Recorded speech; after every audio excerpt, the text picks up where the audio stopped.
Good afternoon, everyone. Ken Wilson sitting here. Fortunately, I get the pleasure of having a little kind of an unplugged version of the day with Mark Peters, CEO of Butterball Farms out of Grand Rapids, Michigan. And welcome, Mark. Thank you. And thanks for, so Ken, if you've watched any of the other video, was asking me he was prompting all the questions that we were answering, primarily about the book that just came out, The Source, that I wrote. And as we were doing that, I just thought it would be way more fun to actually do it face to face. And then I don't have to think about repeating all the questions. Yeah, and the fun part is I've obviously been going off a script, asking all these questions, and now I get to just freehand this one. So I've got a lot of questions for Mark, so we'll get the dialogue going. So it's just two entrepreneurs doing what we do, make stuff up and see what sticks. That's exactly right. So I did read the book, and I've spent a lot of time kind of going through the family history, the concepts that are in there from the standpoint of what corporations should be looking at as it relates to taking care of their employees. But I kind of want to hit Mark with a couple direct ones as it relates to Butterball Farms, because you started this, you took the role of CEO at the age of 30. Yeah. So that was 26 years ago that you became the CEO. That makes me sound really old. Well, it's okay. That's actually not old. But the reality is I kind of went through your financial trends. And some things have gone extremely well. And yes, Recently? well, there's a lot of things that have impacted, recently, but then I read the book and I'm looking at this going, Mark may have got off to a shaky start in the very beginning. He's young, he didn't have any experience. Right. Unfortunately, your father passed away. Yep. And you took that role. Yeah. Could you walk us through how you really got this going and how you're still doing it 26 years later? Yeah, it's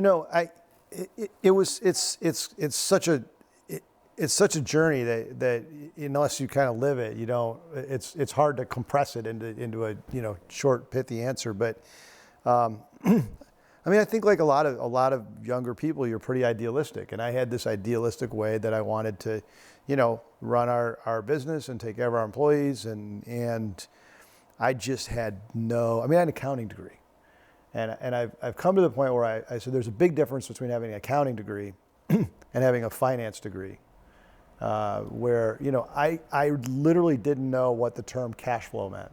I didn't know what negative cash flow was. So in the first 5 years of the business, I was, at one point we were 6 weeks. 6 weeks we were going to be out of cash. And our biggest customer was McDonald's. And, if I couldn't ship product to McDonald's, it was over. The business was done.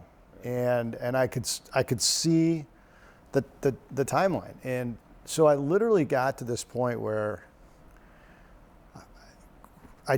whatever I had been doing up to that point, I couldn't keep doing it because it wasn't working. And so I think I tell a little bit of the story in the book, but I have a brother-in-law who was involved in turnarounds and probably private equity before private equity was cool. Right. And I went to him and asked him about like mezzanine financing, what do I do? And he said, look, if you want to sell your business, go get mezzanine financing, because that's what they're going to do. They're going to come in, they're going to help you out, and then they're going to buy you out. Right. And if you want to keep your business, you better go figure out what's wrong. So I went back from that meeting and I put my desk on the plant floor. Like I literally had them wire a phone to my desk. Which is super cool. And I started just measuring anything that moved, and then I started getting people to help me do it. And again, one of the stories that was in there was this like one night I'm going through all the numbers and I'm looking at our throughput and everything for the, what I called pounds packed per labor hour. Again, not a finance guy, so this is total payroll, right? Whatever, divided by total hours, divided by total pounds. Fully loaded, everybody in, all salary, all maintenance, all everybody. And we were at like 18 pounds packed per labor hour. And to become profitable, to be positive cash flow, we had to be at 22 pounds per hour. And I'm like, well, that's only 4 points. Right. That's not hard. So get got the team leaders together, and we're trying to figure this out. And I came up with an interesting bonus plan, and literally they helped me solve the problem. I mean, and within 6 weeks, we didn't run out of cash, and we got to our 22 pounds pack per labor hour, and they started sharing the cash benefit beyond 22. So employee morale had to swing considerably through that period. Well, but this is what's so interesting is we'd been working on culture. Right. So the employee morale was great. Just nobody knew the ship was sinking. Yeah. And so once it became obvious that the ship was sinking, it's like, hey guys, the ship's sinking. Like, help me out here. Right. Like, here's some numbers. We need a plan. It's either all of us or none of us at this point. Right. Right. And I mean, I kind of joke about that now, but I mean, that was the reality. And we had some team leaders, and we came out with this little bonus plan based on, getting past this 22 pounds pack per labor hour. And I said, you can either sign up for the plan or not sign up for the plan. And we'll see where the numbers come out. And not all the team leaders signed up for it, but the ones that did, in a couple of months, were making significantly more money than the ones that didn't. Yeah, and honestly, to hear you tell that story, because that's not in the book, that the boss put his desk down on the plant floor, that's pretty unique. And I got to believe the response just right off the bat is probably one of, oh my goodness, the boss is down here with us. But it sounds like you turned that into a major positive event. Yeah, but it wasn't like, you know what, I'm glad you said that, because it wasn't like, hey, I'm here to watch everybody, see what's going on. It was like, this is discovery time. Right. Like, there's something wrong, and none of us are getting it. Like, we don't know what it is, so we're in it together. And it was literally about, we started to build this discipline about measuring everything in our process. Right. And at that point, it was about teaching people to take the measurements and watch every piece of the process.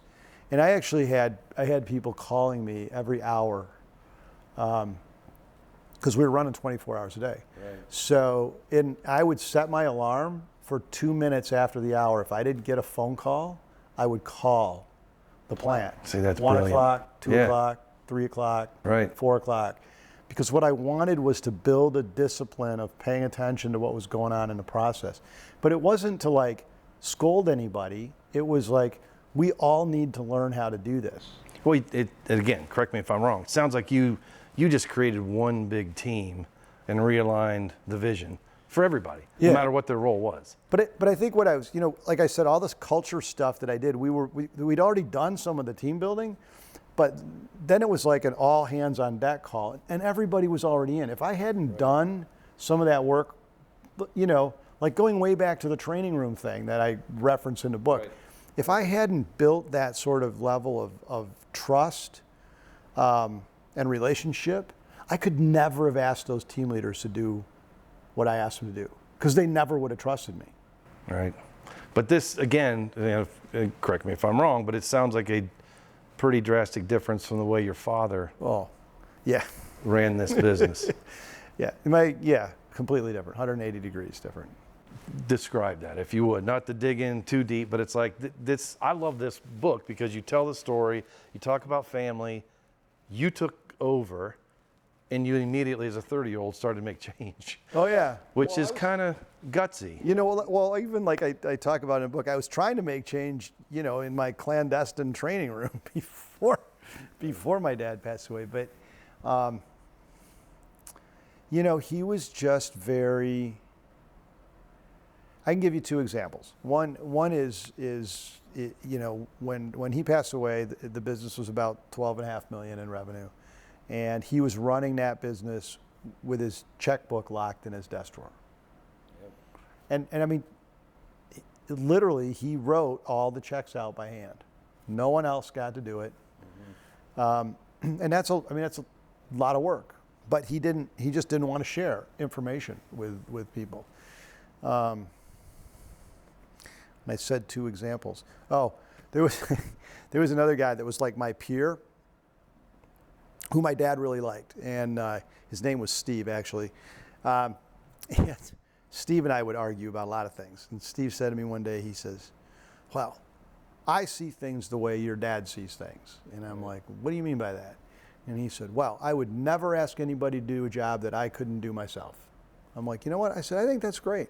I said, the problem is you are going to limit the amount, you're going to limit the size of the organization you can manage to your own skill set. All right. All right, which is great. I mean, because it's, again, nothing against your father or the way things were run. Right. Now you're 26 years into this, and obviously technology's changed quite a bit. Oh, yeah. We sit here at our fingertips. We got everything we want. But I'm curious now, your experience and looking back, like automation affected you how?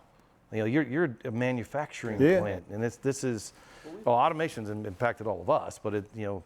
We've automated a number of our processes. I mean, every time we put in a new line now, it's got another degree of automation to it. I mean, you have to. I mean, and you know, of course, the benefits of automation is you know, you get better quality control, you get better, you know, product control, safety, less I mean, we're dealing with a food product, so the less it gets handled, the less touch points there are, the less, you know, times it gets moved, all the kinds of cases you make for automation apply to our business. Right.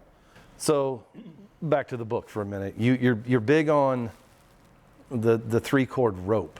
Okay. And in reading, you know, some of that and I don't want to put words in your mouth, but you can kind of explain the average employee is kind of walking a tightrope. And I love that statement. Yeah. But drill down on that a little bit further, if you would. So again, I sometimes like to use examples because they're helpful. No, and I have a friend of mine that runs a nonprofit in West Michigan, Family Promise, and she tells this story about one of her caseworkers who helps their clients solve homelessness. Oh, right. Very cool. So you go in and you meet with her. If you're somebody that's looking for, you know, a place to live, you're homeless, and this woman is helping you find a place to live. And my friend was telling a story, and she said, I walked in the office one day, and somebody on my staff came into my office and said, this woman that helps these people find places to live is living out of her car. Isn't that, that's unbelievable. And so, you know, I think that this idea that we know what group of people in our society are the you know, the frontline workers or the people who are in crisis, it's way more people than that. Right. I mean, unless you are in like a super high margin, maybe software, something kind of business, I guarantee you there is a subset of your workforce that is living in crisis all the time. Yeah, and to add to that, because it's, again, what I got out of the book, and as a former executive, I've run a couple companies, and you know, you kind of live and die off of the reports. Yeah. And so I'm looking at weekly reports or monthly or quarterly reports, and probably as an executive leader, so to speak, got lost in the data versus, you know, your book made me rethink. It's like, yeah, I need to start going down to the human level a little bit more, because I'm sure I terminated people or forced management to terminate people that they probably didn't deserve to be terminated. There was something else going on that our HR department didn't dig it, you know, wasn't there as a resource. So listen, you're in sales, right? Yep. What's one of the best opportunities you have to sell? Well, clearly face-to-face with the client. Is that what you're? I don't know. I'm looking for your answer. Well, no, for me, it is all about face-to-face. And I think what I'm doing now is adjusting my own business model to what COVID has done, because it has crushed the face-to-face sales piece of it. But I find that's very important in building relationships. So what I've always told my sales team is one of the best opportunities you have with a customer is when we do something wrong. True. Yep, because if you can go in when you've made a mistake and you can show the customer why they do business with you, right? Because you're going to bring a solution to the table, right? Right, and you're going to fix it, and you're going to own it, and you brought it to them before they discovered it, Right. that's one of your best opportunities. Yeah, to sell. totally agree. And I think that's part of, I'm looking back at even the last 18 months, and yeah, I got a partner that we've got our own company going, and the only reason I believe that we're still in business with some of our clients, it's clearly because we're demonstrating credibility Yep. and we're genuine. We want the right thing for everybody's goals, whatever they may be. And you make a mistake, fess up to it and work with them to build the solution to fix Yeah. it. And I think that's why a lot of our business has continued, and it's growing to a point where we start hiring more people. So you just made my case. Because the best opportunity you have instead of letting that employee go that you said you let go years ago, Yep. whatever, is if they're in crisis and you can help them fix it and don't take their job away from them. Right. Just like you earn a customer for life, you earn an employee for life. Well, and I agreed. So it's the same mindset, it's just applied to a different problem. And I think that's, again, one of the things for me personally that resonated with the book. It was the educational component of it. Because, again, it is what it is. I'll be the first one to admit, when it was time to reduce expense, it took out training and development, took out some of the functions of the human resources department, took out some of the things that would lead to somebody advancing themselves, because you looked at it as it's a shared expense. It's, however it was landing on the accounting books, it was an expense that unfortunately we just can't afford it anymore. So you cut it. You got to take it from somewhere. That's right. And in doing so, I will say this made me rethink, when you got to hit the reset button, maybe evaluate from the bottom up, what could you be doing to educate people? Yeah, and I think again, it's just we get caught in these binary situations, right? As executives, you're looking at a downturn in revenue, lose a big customer, all of a sudden you can make some changes. What can I cut? What can I cut? And it's the questions you don't ask, like, holy cow, maybe we should look at building capacity. Right. Like, how can we be more effective for no more money? What are the other ways of approaching this rather than just, what appears right before me at this particular moment? No, and that's a great point, because I think part of this too, I've always been under the pressure of a publicly held company. So delivering to shareholders and to the board comes with its own behind the scenes, sleepless pressure. Right. And unfortunately, until you start to rethink things, or kind of the way you put this book together, you can't just react to that.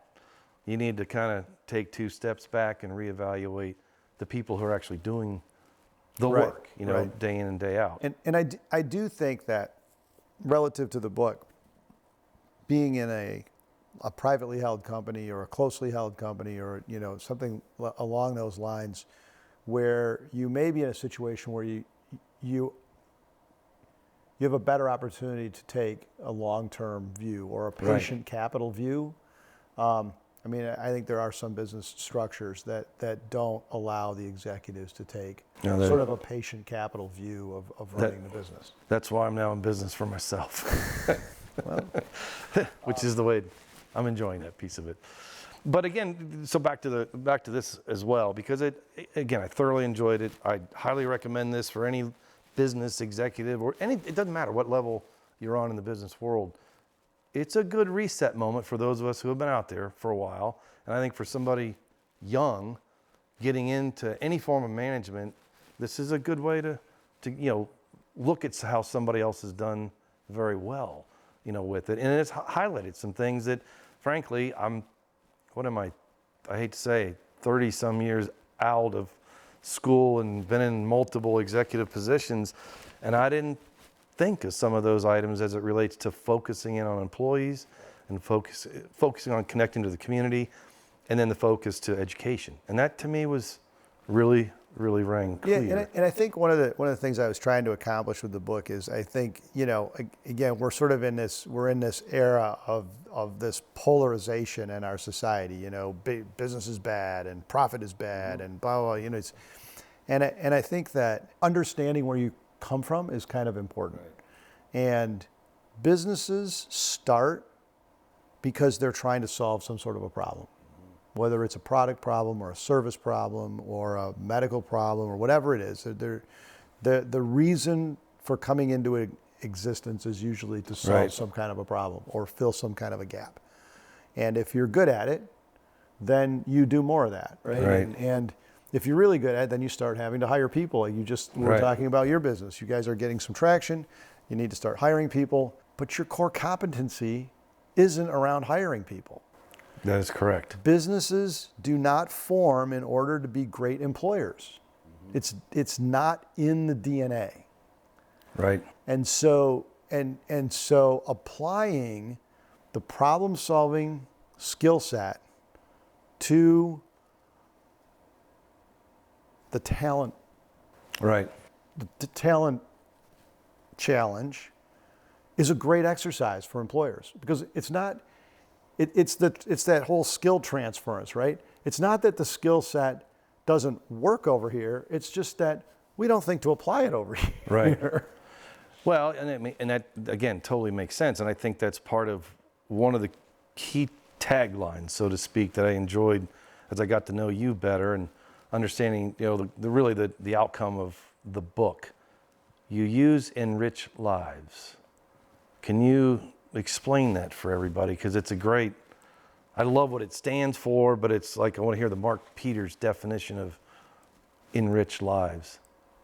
I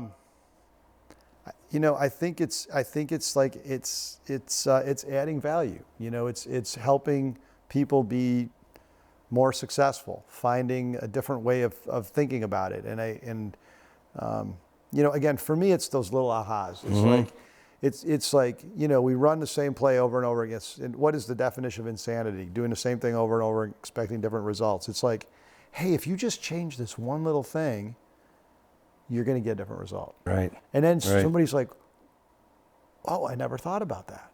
Like, Right. I legitimately never thought that if I make this one change, it could completely change my outcomes. Right. And I mean, I've had so many of those experiences in my life where somebody's made an observation or they've made a suggestion or I've read a book. I'm like, oh, wow, that's like, I never thought about it that way before. That changes everything. Right. Right. No, that's outstanding. So, Mark, I mean, again, we've talked about the book. You've had a very successful career. You've been a CEO for 26 years. But I kind of want to hear the other side of Mark. I want to understand what's the fun side of Mark. What do you like to get into that makes you laugh, makes you take a deep breath and time to go have fun? What is that? Yeah. So it's anything to do with speed. Maybe that's so.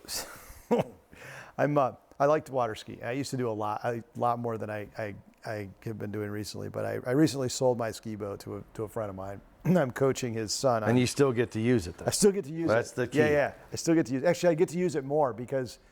Yeah, and it's their expense. That's perfect setup. Oh, I bring gas money because Oh. you got to bring gas money, right? I mean, that's just part of the understanding.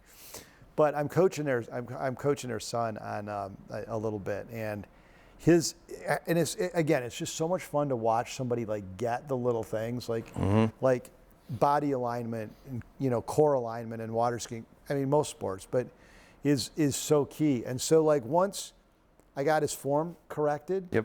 And he was just like, it just snapped into place, And so for me, my favorite part of water skiing is when you pull out hard, you come around that turn, and the acceleration point from like the apex of the turn to the wake of the boat and the harder you set your head, the faster the acceleration. Yeah. And it's that moment of feeling for me is. Like, I can't. You love it. And if I get like a few really good ski runs with that, like multiple turns with that in it, Yep. It's like it'll affect me for days. You're in a good mood for the next 2 days. 3 days. 3 days. It'll go 3 days. But like I've had some opportunities to drive some high performance cars on racetracks, and just that. Again, the feeling of being able to take a high performance car through, really, turns at high speeds. It's the same it's the same kind of, and if you do something wrong, it's like You're off, yeah. It's like, so things like that are fun for me, and I'm a little bit like I like adrenaline. I like that feeling of maybe being just a little on the edge. And So water skiing, driving. I've also have had some fast boats in my life. So taking a boat at high speed on 5-foot waves in Lake Michigan. Oh, and trying to get airborne or doing something. Trying not, well, you by definition, you're going to be You're airborne. going to be airborne. But trying to stay in control and be airborne, I guess, is kind of the. So that adrenaline you've had as a kid, so to speak. I think so. I mean, I don't, kind of pushing the limits on some of that stuff has been, yeah. And I'm sure that's carried into what you do business-wise, but because there has to be that balance between finding some fun in doing these activities and all this stuff that you like to do personally, and then showing up on Monday morning and running a corporation. Yeah.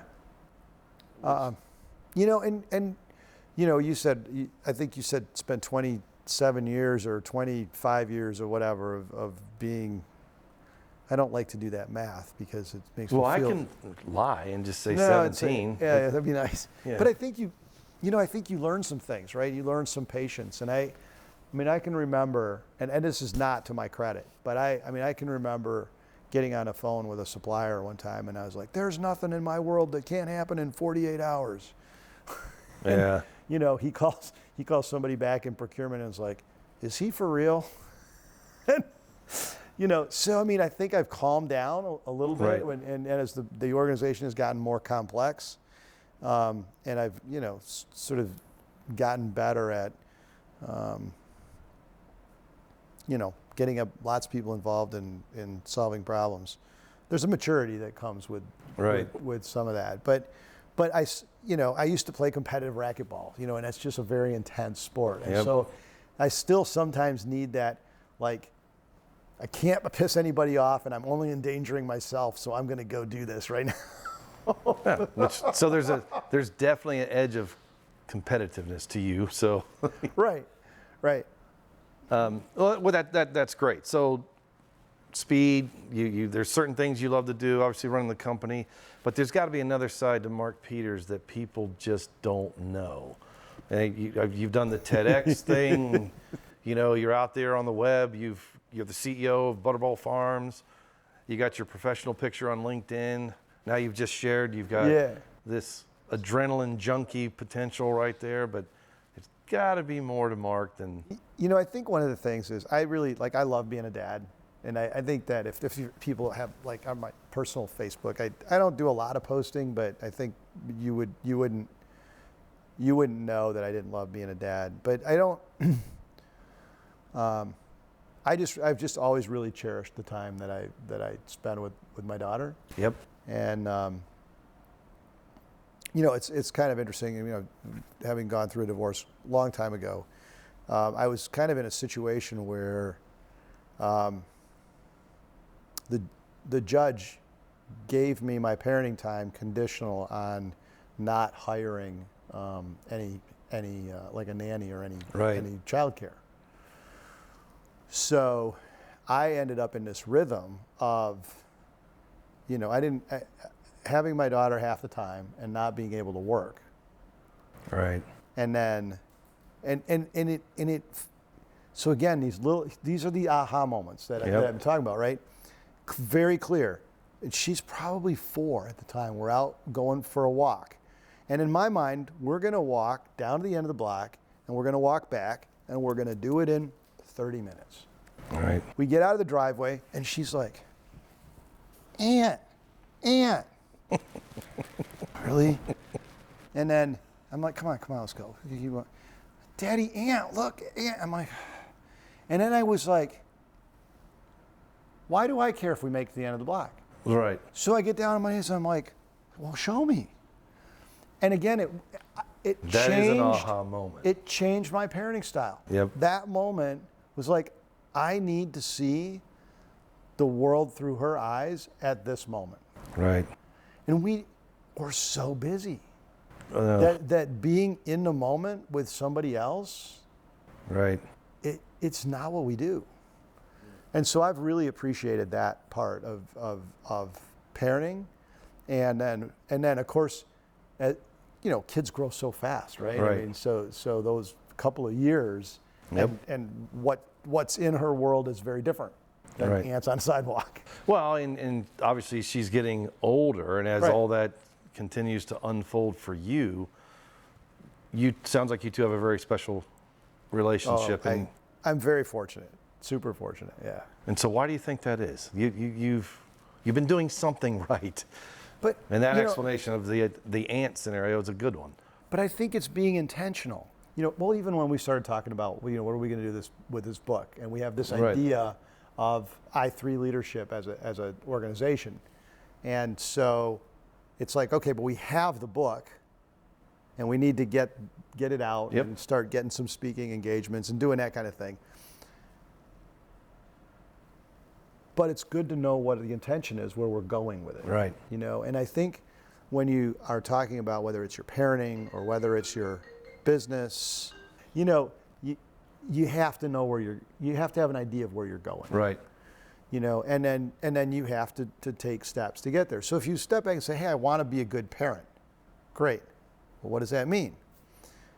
And you really start thinking about what that means, and it's going to be different for different people. Right. But for me, my aha was I really wanted to be present for my daughter, and I really wanted to help her grow. Right. And so, like, even when we would drive places in a car, I didn't want her checked out on a video game. So I used to have these like flashcards, and they were vocabulary and math and geography. And so whenever we were in a car, we were playing these games so that we could have What dialogue. a great idea. And we just never had any electronics in the car Right. because I valued that time with her. Right. And I wanted to be intentional about the time I spent with her. No, that is great because especially in this day and age, you're hard pressed to find a kid not on their phone while Right. riding in the car. Right, and now because we always did that, it wasn't something I had to take away from her. Correct. Now at 15, it's a little. We don't play the games anymore. I've gone through that 3 times, so yeah, that's a great story. I love to read, and I think that when I do like my personality tests and work with my coach, I'm an extreme introvert. So like when I went through my coaching, he said, if I'm reading this right, you really don't like to ask for help. I'm like, no. He said, you really like to solve problems on your own. Yeah. You don't really like it when people interrupt you. No. He said, doesn't that make it really hard to do your job? I'm like, yeah. I said, but I've had to learn that stuff, Right. and I've had to learn the importance of it. But I spend a lot of time reading, and I gain a lot of learning from that reading and thinking. And so a lot of people that know me know I like to get up early in the morning, and they're like, oh man, you get up early. But I need to get up early because I need to mentally like visualize my day. Like, so I sit in my hot tub every morning, and I think about what I want to accomplish that day. And I actually will visualize what steps I need to take to make those things happen in my day. And so, when I show up and I've already put, I was working on it way before I showed Right. up. Yep. So I think that I probably bring a lot more intention to stuff than what people see. Right. Yeah, which is great. I do have another question for you. So, because I'm curious if I were to sit down with your core team of people that you're with every day, Yeah. and I already know enough about you as the CEO of Butterball, but if I were to point blank ask them, give me your true honest opinion of your boss, Mark. Yeah. What would they say? I don't think you should ask them. I know, but I'm curious, what do you think they would say? This is a great. I love this question because when we've done stuff in the past, people have said, "Well, do you mind if I talk to your employees?" I'm like, "Yeah, go talk to them." And I think that for like executive and senior leadership folks in the organization, I think one of the things that's frustrated a number of them over the years is my ability and the workforce's perception of their access. Right. And because I will listen to them and I'll walk through the parking lot and people will tell me things and I know things about their families, and then I'll get into a meeting and I'll say, hey, I understand that, blah, blah, blah. And the management team's like, how did he find out about that? Who told him that? And so, but I think it helps keep the organization kind of Right. real, I don't know. I'd like to think that people would say that I'm fair. I'd like to think that they would say I have pretty high standards. Like, I think people that have, like my Carrie, who's my assistant now, is fantastic at her job. But there's been other people who've had that role, and they've gone on to other jobs, and I've heard, you were pretty hard to work for. My job now is really easy. I had a gentleman who was my assistant for years, and he went back to school, and he was really kind of afraid to go back to school. And he came back into my office one day, and he said, "School's so easy." He said, "I had no idea how demanding you were to work for." So, I mean, I'd like to think that I have fairly high expectations and expect a certain level of doing a job well. Mm-hmm. And I mean, I think we hear that from our customers, like, hey, this company's really, like, they're really good at what they Right. do. We execute at a very high level in our company. So, But someone like Carrie's probably, I'm assuming, going to be, oh yeah, he's difficult, and I'm sure difficult at different times, yeah, depending on the subject. But it sounds like you're very supportive of, and that's kind of what was resonating in the book. yeah, and I think that, I think there's this sort of the movie image of the demanding boss who, is the perfectionist. And I think that my approach is more like, look, I know that being close to perfect, we used to actually have it in our strategic plan, perfect every time, but that drove some other Interesting. behavior that Yeah. we took out. But I do believe that if you are willing to do the work, you really can legitimately deliver a job of execution. But when a problem comes up, you can't, and again, it's like some of the other stuff we've talked about. If there's something that is in the way of you accomplishing what you want to accomplish, if you own it, say, okay, I'll solve that problem too. And I'll solve that one too. And I'll solve that one too, because this is what I want to do and those things are in my way. But if I'm blaming all those things for the reason I can't get this job Right. done, I'm never going to get this job done. Right. So let's figure out what's preventing us from doing this the way we want to do it. And once we figure that stuff out, then we get to do this. And this is what we really want to do. No, that's very well said. Well, once again, Mark, thank you for the time. This has been an absolute pleasure. Can you share with everyone, how exactly do you get the book, The Source? Well, Ken, thank you. This is great. I love doing this. Yeah. It's been fun. So this is the book, The Source. It's available on Amazon. And the easiest thing is to just put in The Source and then Mark Peters, and it'll pop right up. So, and again, as a follow-up to the book, if anyone has any questions for you, how do they reach you? So we've got the social media links in here, i3leadership.com. Okay. And we'd love to hear from people. We're trying to also build a little bit of a network of sort of practitioners that do the kind of work that's described in The Source. And if you're doing that kind of work, we'd like to build you into that network of shared practitioners doing Absolutely. this kind of thing. So. Well, all I can say is to close, this is well worth the purchase. It's a great book. I loved going through this. It's helped me retool my own thoughts on management and running a business, and highly recommended for all of you. Hi, my name is Mark Peters. I'm the author of this book called The Source. And if you're a business leader who's complained about some of the social problems we see around us today, like the education system or the government or the level of education people are showing up to work with. And you've been blaming these problems on everybody else. It's time that you took some responsibility for them. And if you read my book, The Source, which you can get on Amazon right now, by just going to Amazon, typing in The Source and my name, Mark Peters, you're going to get some ideas on how you can take responsibility for your role in the system that creates some of the outcomes that business leaders like us like to complain about and think it's everybody else's fault. We need to own this problem. We need a seat at this table. This book will help you get an understanding of how to do that. And if you want to contact me, please feel free to do it at the links below. I would love to have a conversation about this.